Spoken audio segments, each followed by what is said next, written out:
If we can't discriminate between serious arguments and propaganda, then we have problems. Russian-linked information warfare exists today. If it hadn't been for the social network platforms, it would have been almost impossible for the Brexit campaign and the Trump campaign to succeed. Fake, disgusting news.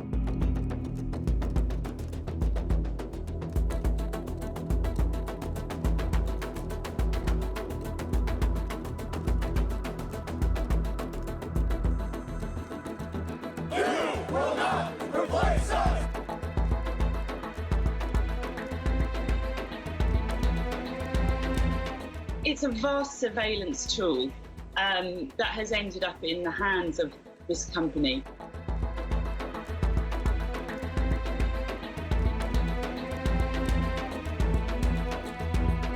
This brings the number of cases filed against Rappler to 11. For me, it's about two things: abuse of power and weaponization of the law.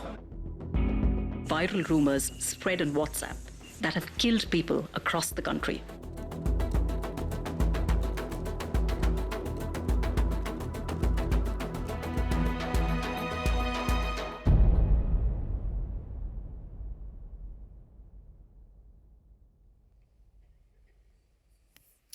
Hi, everybody. Thanks. So this has already been amazing, and the speech by Lena was astonishing. We're dealing with the same issues in Silicon Valley because Silicon Valley is funded by Saudi Arabia and the murderous thugs of Saudi Arabia, and so it's really an important speech to give. But you guys are also on the front lines of very difficult situations, each in a different country and each for a different reason, but they all have a commonality, which is the abuses of social media, the weaponization of social media and communications, and really the amplification of hate across the globe using these tools, coupled with a group of people in Silicon Valley who are highly incompetent to the task of doing anything about it. And I think that's what we've seen. So that's setting the stage, and that's my nicest right now. So let's talk about each of you, what you've been doing. Barkha, why don't we start with you? So my name is Barkha Dutt. I'm a journalist for 23 years now from India. And the point I want to make, Kara, is that it isn't just about the weaponization of social media as a vehicle of hate. It is the weaponization of social media against women. Mm-hmm. We have to understand that what we benignly call trolling is actually an instrument to silence independent, opinionated women. Right. It is to scare you away. It is to call you names that range from whore, slut, bitch on a daily basis. Let me give you a small example from my own life. A few months ago, there was a big terror attack that took place in the northern Indian state of Kashmir. Right. Right after that, innocent Kashmiri students started getting targeted by right-wing mobs. I went onto Twitter to say, this is not the right way to respond to a terror attack. India as a country should not be targeting innocent people. Mm-hmm. The moment I put that tweet out, within 48 hours, I received 1,000 WhatsApp messages, including nude pictures, penis pictures, threats to rape me, threats to shoot me, and abuses that I cannot even repeat here. I decided that I was going to name and shame my perpetrators, so I took each one of the dick pics and I put them on Twitter. Yeah.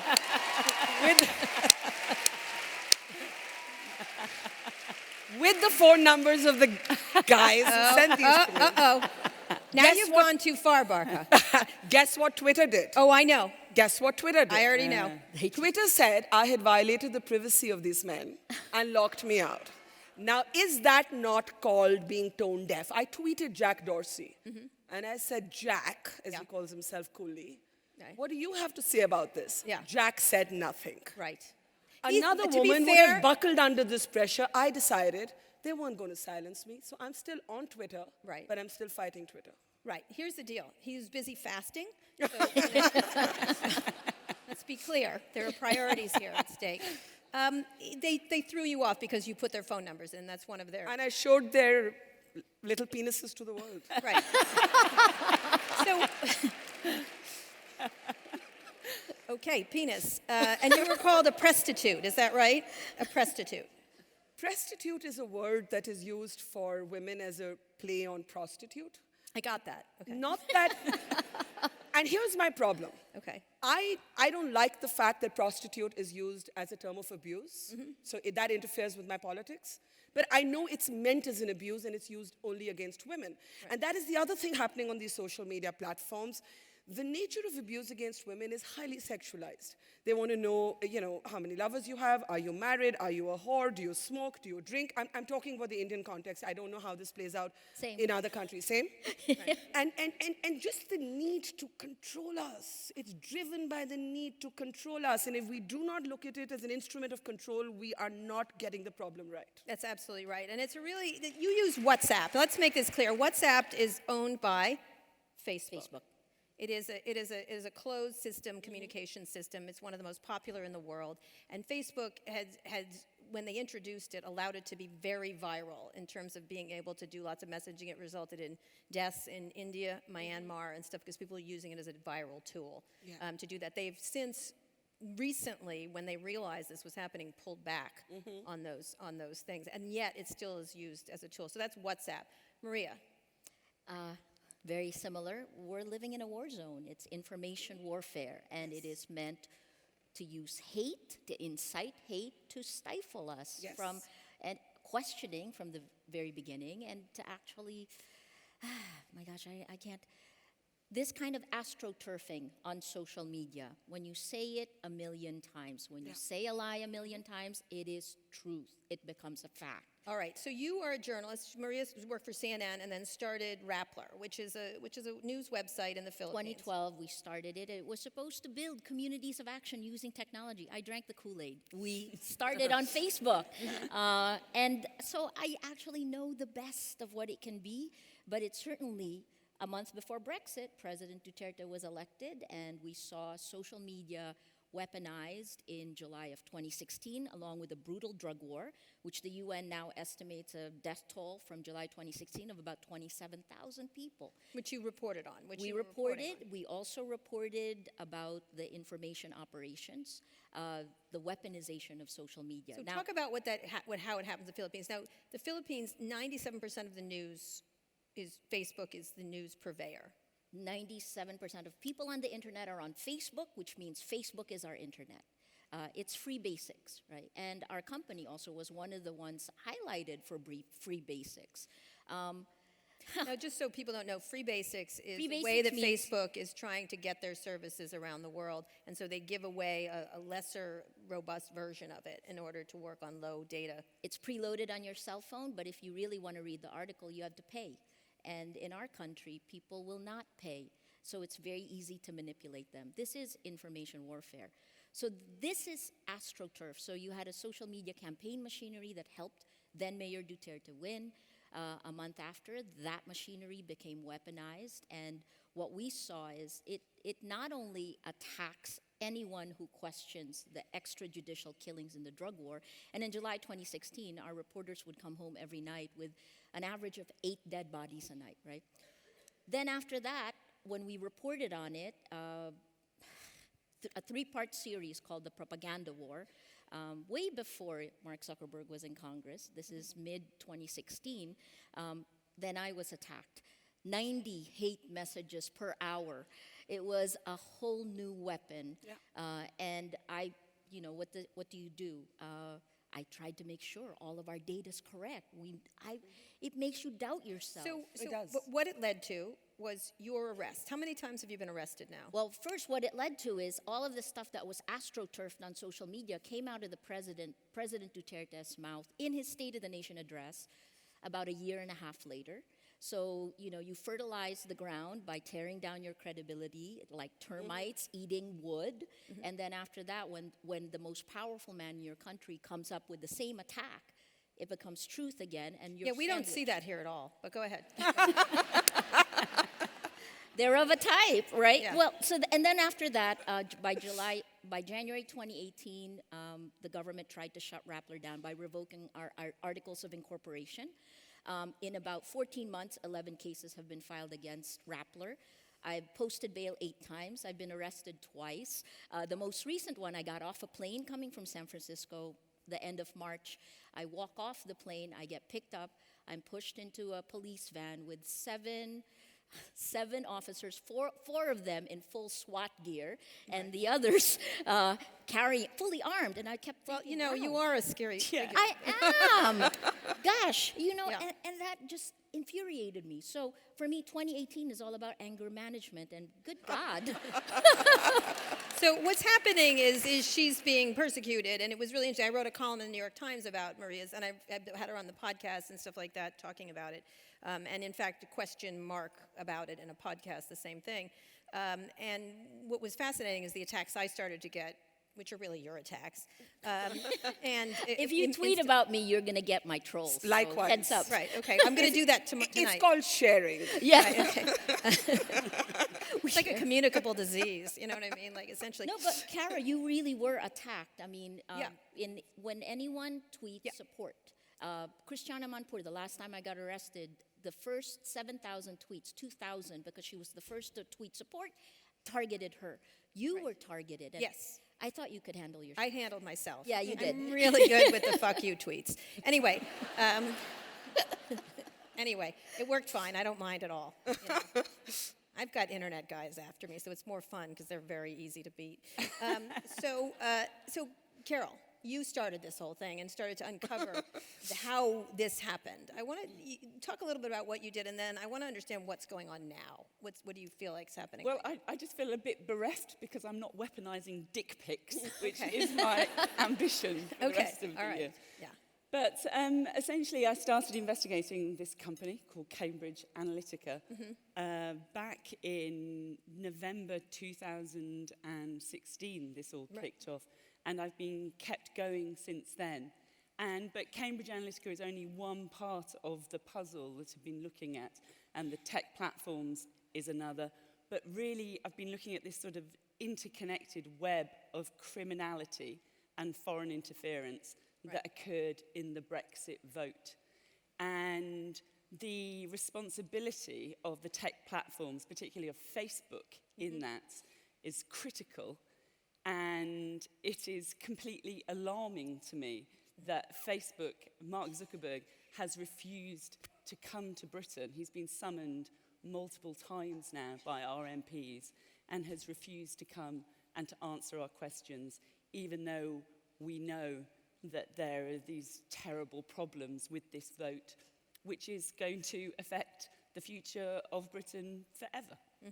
And we are trapped in this kind of nightmare right at the moment. And in Britain, people don't understand or can't this bigger picture of the way that technology is working and the way that it has enabled authoritarians all around the world. Is really not understood. We're so wrapped up in our own nightmare that is Brexit. That bit has been completely lost. But it started there. It's the part of the same ecosystem of what's happening. Explain very briefly what happened with Cambridge Analytica. Facebook, I was at that famous, in 2008, I think it was, where Mark introduced this third-party data sharing. And at the time, I thought, this is a problem. If they're sharing data, are they doing it responsibly? Asked them, no problem, it's no big deal. And it was done in order to make Facebook massive, in order to make it a massive platform. It was done for economic reasons for Facebook to do it. Talk about what happened with Cambridge Analytica, which happens all over the place at Facebook. Well, so what happened, actually, it was in December 2015, a reporter at The Guardian called Harry Davis reported upon this company called Cambridge Analytica in America. At the time, it was working for Ted Cruz. Right. And he had found out that it had harvested this massive amount of Facebook data, not from the individuals, but from a couple of 100,000 people took a quiz. And because they took that quiz on Facebook, Cambridge Analytica had got their hands on all of the data of all of their friends. Right. You told two friends, it's what happened. Exactly, without their permission. Right. And so we knew that back in 2015. And what has happened was that Facebook were just able to brush it off. Right. they were not held to account about it. And then what happened is that after the US election, a journalist in Switzerland wrote about Cambridge Analytica. I wrote about it, The Intercept wrote, and Facebook again could just brush it off. Because the whole thing with the tech platforms is that they just are not accountable. Right. And that was what we witnessed. And so when I discovered this ex-employee called Christopher Wiley, I found him in March 2017, I think. This was this amazing moment, because here was somebody who had been there, had overseen some of this harvesting, had the documents, had the receipts for it. And it was just, I realized that this thing of having somebody who could speak to it, who was a face of it, who was so incredibly articulate about what it meant and about the background of this company. It wasn't just a little data startup, it was a military contractor. It worked in Afghanistan, it worked in Iraq, and it was information warfare. And Facebook's excuse was that we didn't know what they were doing, correct? Facebook's excuse was essentially, but if you remember, it took them about, so when we published this time a year ago, Facebook went completely silent for about, well, they didn't go completely silent. First of all, what happened was the day before, and bearing in mind this had taken us a year to get this far to publish it, we had had multiple legal threats from Cambridge Analytica, which we took really, really seriously inside the newspaper because it was owned by Robert Mercer, billionaire, and so the threat of being sued by a billionaire, we'd seen what happened to Gorka. We knew this was a sort of very real existential threat. But so we finally got there, and it was the day before publication, and we got this. I woke up to this legal letter from Facebook, and they, we'd sent them all these questions a week earlier, and they were suddenly like, actually, if you publish this, we're going to sue you as well. Right. And at that point, we had these, emergency meetings with our lawyers. Right. So what happened is it turned out to be true, so they couldn't really do that. And they immediately... They could, exactly, but there was like this 3-day silence. There was this 3-day silence after we published when Facebook just went dead. And Mark Zuckerberg, it was like, where's Zuck? Where's Zuck? And people were standing outside the headquarters. And then eventually he came out and said, yeah, we're terribly sorry.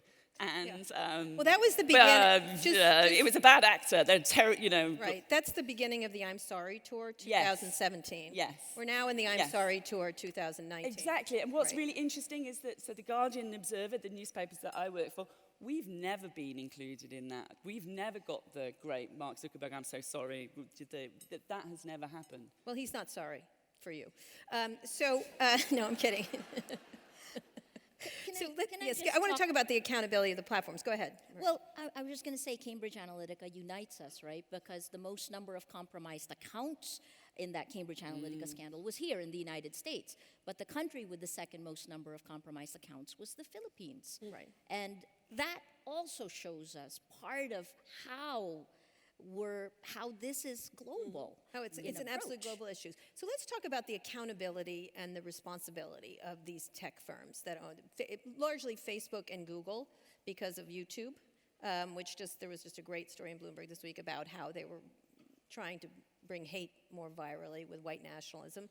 Talk about the accountability, Barca, and Twitter too, the accountability. In my estimation, they've had very little or don't seem to be able to wrap their arms around what they're doing and often hide behind ideas of a free and open platform. And the concept I have just is that they have built these cities, and they're digital cities, and I've said this a number of times, and they've decided to build these digital cities. They get all the rent on them, making them billionaires, but they've decided to have no police, no garbage men, no firemen, no justice system, no signs, and a whole lot of potholes. So it's like the purge every night.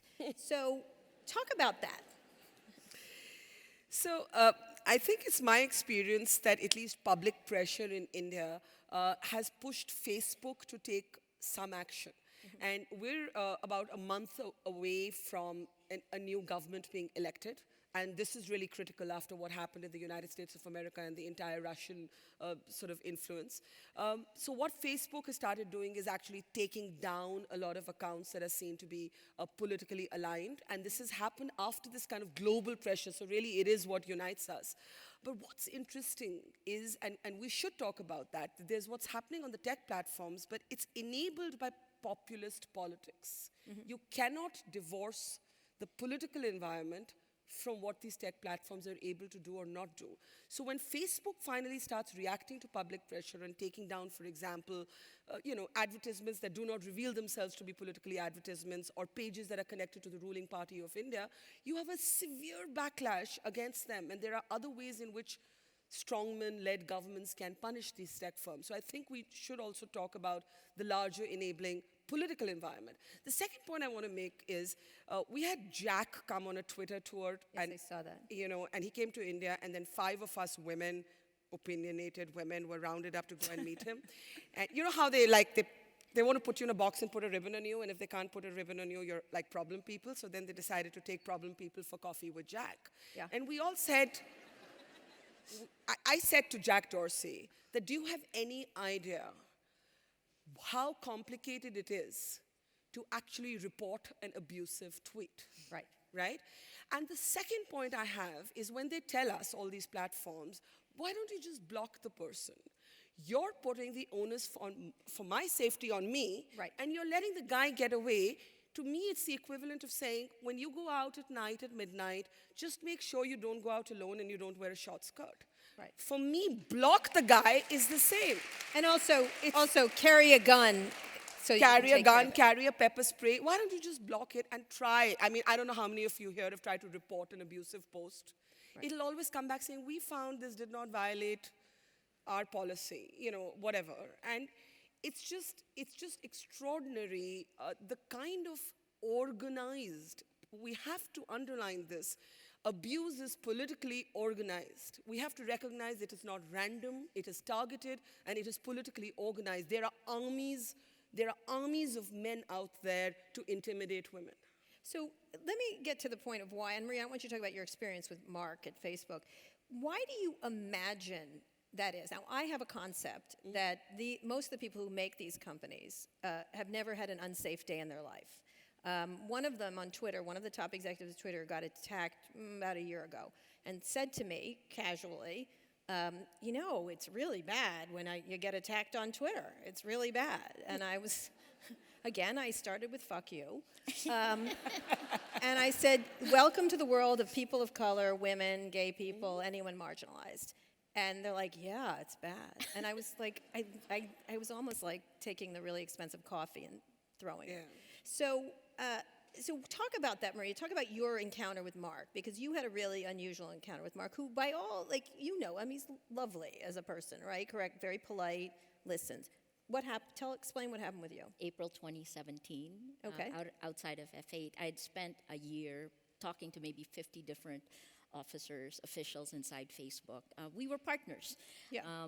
And I gave it a year and finally got to Mark and I said, Mark, 97% of Filipinos on the internet are on Facebook. Facebook determines power in our country.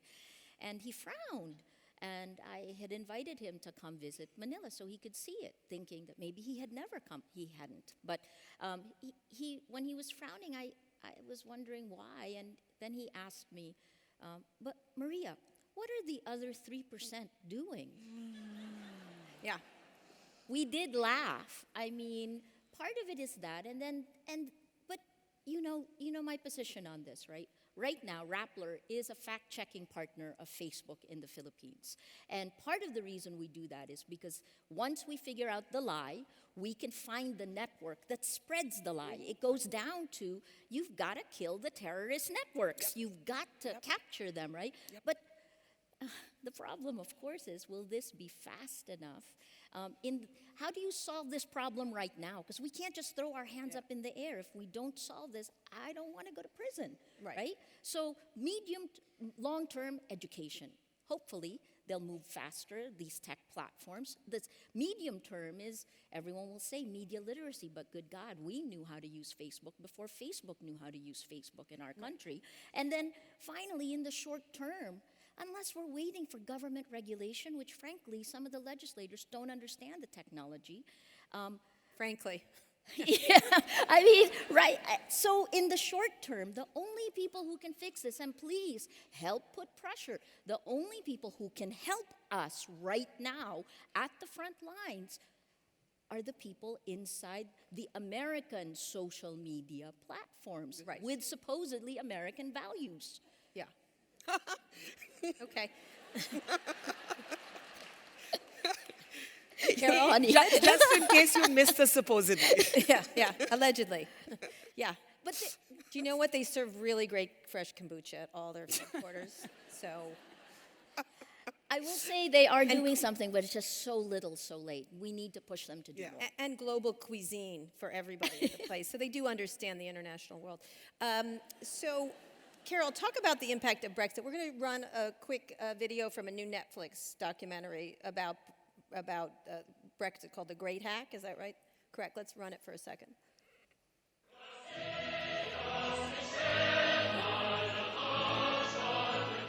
When we got the first threat, everybody was like, oh fuck. I gotta get out of here. It was a spoof video of a scene from Airplane. There was like a whole stream of people going, don't be so hysterical, and like hitting her. It was like, calm down, calm down. And, you know, so the whole line of people, and then they had somebody with a baseball bat, and then the last person was carrying a gun. And the whole thing, it was set to the music from the Russian national anthem. When I saw it, I was just sort of like, is this supposed to be funny, or is this a threat? It is a threat, and it's not funny. So talk about that. They do this a lot, these memes. Donald Trump tweets a lot of them. But this constantly. isn't a troll. Right. This is a British political party. Right. Which, you know, was registered with our electoral commission. This is political campaigning. Right. And it was, the whole thing was really interesting and instructive for me, because I think that thing of feeling when you're online, when you're on Twitter, when you're on Facebook, that the idea that it's a public space, and then you realise when stuff like that is happening that it's not, it's a private space. And so if that had been posted in the street, the police would have taken it down. That's a crime. It's incitement of violence. It's the malicious communication. But there was nothing you can do because it's on social media platform. And so that experience of just really realising, you know, the fakery of this public place, that it's a private American platform which is beyond the reach of our national laws. That was a kind of instructive moment. And also the other thing I found about it is, the thing I find about having this stuff directed at you, which is it's propaganda. Yeah. And it's propaganda which is specifically to undermine one's reporting. Yes. Right. Yep. And it's specifically undermining one's reporting by pointing out, but by preying upon being female. Yep. And that's the thing that they have to use against me, essentially, is the fact that I'm a middle-aged woman. And that's the stick that they beat me around the head with, because it's all they've got. But propaganda, but the thing I was going to say is that actually what you think, it's not just online. You realise that it has an effect in the real world. Right. That it affects, you know, decisions of editors and different things. That people do start to think, well, maybe she is a little bit crazy. Right. And it works. I mean, that is the thing about propaganda. It does work. Right, because it's, as you said, repeated over and over again. You know, as an enemy of the people, I find that it's really just EOP to my friends. It does, when something's repeated over and over again. Maria, we've talked about this a lot, because I think a lot of people in the Philippines now think you're a traitor. I got traitor. CIA, every animal you can think of, treason. I mean, let's not give them ideas, okay? Right. But, you know, I think definitely this is death by 1,000 cuts. But beyond the attacks on women, this is death by 1,000 cuts of democracy. Right. You know, and we're seeing it. Right. Yes. It's happening in plain sight, and that is what makes me so crazy, because we feel the personal effects, but our societies will have this long-term Absolutely. Me. And you know, you just got what was in my Anger heart. management. I actually want to say we need to be a lot angrier. Because... But it will be used against us. It will be used against us, but it's going to be used against us anyway, so we may as well go to battle. Yeah. Right? Yeah. And the point is, what I really worry about is brutalization and numbing. So what happens is, if every day of your life, one person online threatens to rape you, calls you a bitch, calls you a whore, calls you a traitor. In India, the word is anti-national. Any dissent these days, there will be organized trolling. Any disagreement with dominant narrative will earn you the prefix of being an anti-national. Now, what happens is, as strong women, you say, we'll develop a thick skin. Now, there's a problem here. Because in the time that we're developing a thick skin, we're actually normalizing this behavior. Right. So I don't want to manage my anger. I want to be angry. Right. I want answers. So what does that result in? Talk about what that results in. Then I want to get to solutions of how we do that. Myself, I formed the militia Etheridge in San Francisco, and older people are going to get that. How do you begin to channel that? Because in some level, you're right. It does create, if you're the one screaming in a room about something, it doesn't have because you have to realize we're fighting for you. And in my country, fear and apathy are the main things that's being manipulated by both sides. We, like India, have an elections coming up, right? And if you are angry, you will lose. So you must fight with a smile, and you must fight with purpose. Go ahead, sorry. Well, the thing, for me, I kind of reached a bit of a boiling point. I got radicalized by online content a couple of weeks ago, and that was the massacre that happened in New Zealand. And that day that it happened, and it was being streamed across the internet, those videos, thousands and thousands of them, racking up thousands and thousands of views, while YouTube and Facebook did nothing. And I was, I was so outraged, and I was just outraged at my keyboard. Right. Is that how you did it? That's my outrage. Look, how dare you get it down? What do you mean there's nothing you can do? But the thing is that there are things that we could have done there. Yeah. Those are crimes in Britain. Right. And we have offices of Facebook and Google in Britain. But our Home Secretary, who's in charge of our laws, was like, oh, this is really terrible. I hope they do better in the future. That was what his tweet was. Right, exactly. And it's like, no. It was 14 minutes into it before they moved on it, and then they weren't able to control. But this proliferation, if they couldn't figure out which one, they should just stop the uploads. They should have stopped because that is harm which is happening. This thing about contagion, that content is radicalized thousands and thousands of people, and will now forever. The attack in New Zealand was an attack, it was by this murderous man, but it was an attack for, by, and facilitated by the internet. That was a critical part in the attack. I think I kind of feel that event is a step change. Right, in those countries, for sure. In those, but because it is global, and because that's what we saw immediately with those videos, that they were being uploaded and shared and watched all I'd like to across. think about solutions because, I feel like Jacinda's going to take care of it. I think they're going to pass Jacinda's taking care of it very quickly on guns and everything else, and they're going to shut it down. Just a woman to, step Yes, up. I think they're going to do some very strong things. And in Britain last week, they had a proposal to really fine them. And my feeling is once you start fining them, putting in place, and doing things like that, you can do that. Talk a little bit about solutions, because I just wrote a column that just went up on the New York Times saying we need to radically pass a privacy bill. We have to look at Section 230 of the Communications Decency Act, which gives them broad immunity, which is probably why they behave this way, and it was done at the dawn of the internet age to create these behemoths. Talk about some solutions, because all of them are problematic in their own way, and Europe's gone the furthest. Can I just add from New Zealand, right? I mean, we know for sure inciting to hate online leads to real-world violence. Yes. And New Zealand isn't just Pittsburgh. The email, the bombs that were sent, Cesar Sayok was a Filipino-American who was actually radicalized by the internet. So we know that.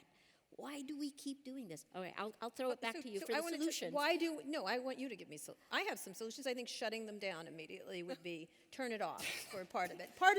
For part of it. I might ban political advertising on Facebook, just ban it. It should be nowhere near an election. It is fundamentally anti-democratic, what we are seeing. All right, Maria? I think it has to be far more transparent than where we are today, right? Micro-targeting in the way it's been used and the way inciting to hate. I think the gatekeeping powers, even the lies that are there, keep spreading even after they've been buried, right? So what can you do? The first is tear down the terrorist networks, because all of this, so we haven't actually pulled it up to geopolitical power place. We know this already. It is connected. The networks in the Philippines find their way to a connection with the Internet Research Agency. China is now helping the Philippine government with video surveillance. I always say Russia is B2C and China is B2B. Right. There's a reason why this is marching across globally. Yeah. One of the interesting parts of that is that when I did my interview with Mark, where I pressed him about the Philippines, trying to get him to feel badly. Thank you. It didn't work. It was an interesting discussion, the exchange where I asked him how he felt about the killings. And what he did, which was fascinating, which I think is an attitude adjustment for these people, is I said, how do you feel about the killings in Myanmar and India? And he said, you know, I'm all about solutions. Solutions are what I think about. And it was an amazing interview. It was. I listened to it again last week. Well, and that moment of, because that you kept saying, yeah, but how do you feel? How do you feel about it? How do you feel? And he kept saying, as an engineer, I'm a solutions-based. And I finally got to the end, I'm like, look, it's like the arsonist telling me he wants to build the house back again, but you're the arsonist to start with. Like, let's just keep that clear. And what was really interesting about it was the inability, when I kept saying, how do you feel about something you made led to deaths? I just want to know how you feel. And by the 6th time, he got frustrated because I kept at it. And he finally said, what do you want me to say? And I said, I would start with, I feel terrible that what I made resulted in it. And then I talk about solutions. But it's the kind of concept that they're not responsible for it, which I think is really problematic. And there's the disassociation for what they made from the result of the consequences of what, except when they're talking about, you know, like Chewbacca Mom, isn't that fun? And Chewbacca Mom is fun. But I would say the same. I would say the same as well. For it's not Myanmar, but what's happened in Britain with is Brexit. another example of that. Right. Because I can't bear this. Like, well, we're just going to try harder in the future. We've got all these solutions. We're rolling out X, Y, Z. And it's like, well, actually, we really need to know what happened in the past. Right. Have any sense of stopping that? And they will not talk about. Yeah, one of the lines I always use is that there's so little self-reflection in Silicon Valley. It's a mirror they can see. It's a miracle they can see in mirrors. So, talk about what solutions from your perspective. I don't think it's realistic to say shut them down. Right. Right. I think the answer has to come from all of us here. And that's why I go back to the point about being angry, because the only thing a business house, and these are all corporations, will respond to is consumer backlash, is the power of the voice of the people, is the power of the people on their platform.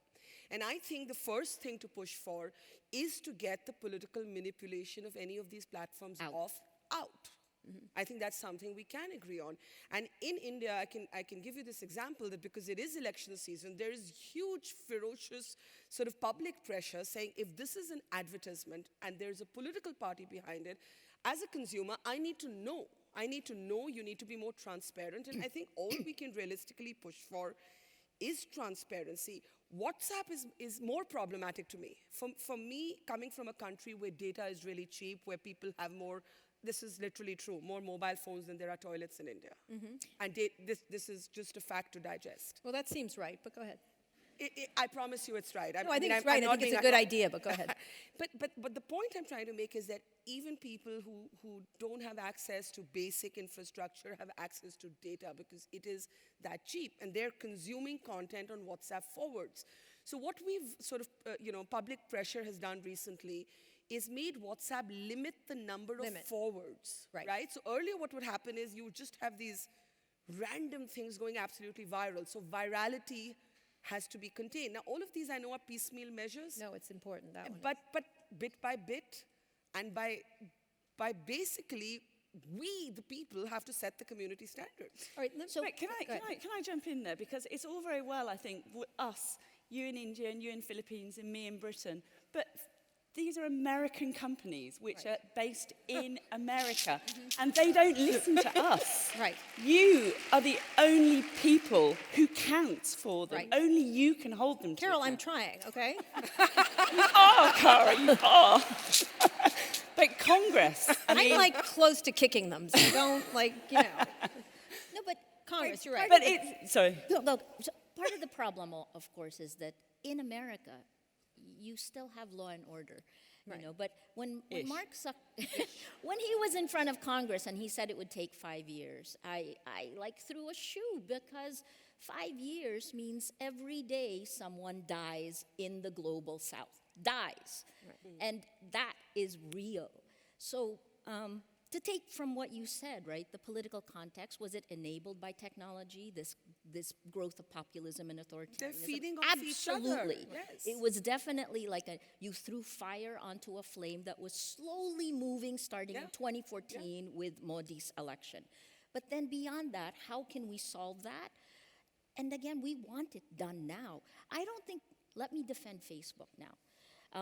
I don't think we can throw the baby out with the bathwater, because in countries like ours, where institutions are weak, where endemic corruption is part of our lives, social media actually gave us an ability to work together. And where mainstream media is not institutionally free. You have to understand this about our countries. We're a noisy democracy. At least India is a very noisy democracy. But even as a mainstream journalist, I have to admit that mainstream media is even more corporatized than these tech platforms are. So we come from a different cultural, political We actually context. need it. We need these social media platforms. So that's part of the reason we please pressure. Yes. All right, Keep so going. if you're running two things, if you're Nancy Pelosi, I'm not going to say the other guy, what's his name? The guy who looks like a turtle. Mitch McConnell. Mitch McConnell. If you're Nancy, well, he does. Come on. Sorry, I shouldn't objectify people, but there you have it. Reverse. I don't care. If you were Nancy Pelosi, what would you do? Each of you, we've got one minute each of you. Or if you were Mark Zuckerberg, what would you? Or let's call you Marcia Zuckerberg, if you'd like. What would you? You like that, don't you? Someone actually said that to me, that there'll be more women being funded if there only was a Mark. This is a VC said this to me. Again, it's a miracle I'm not murderous. If there was only a Marcia Zuckerberg, there'd be more funding of women entrepreneurs. I know. Don't even. I think I got up and left. So talk about what you do if you were Mark Zuckerberg and if you were Nancy. What would you do, say, legislatively? Oh, okay. If I were Mark Zuckerberg, I would get the politicians off my platform. This was a social network for people. Right. This was a social network to enable community contacts, and new relationships, new equations, and not political advertising. I would ban it. Nancy Pelosi, very quick, because we only got 2 more minutes. Nancy Pelosi, tough one.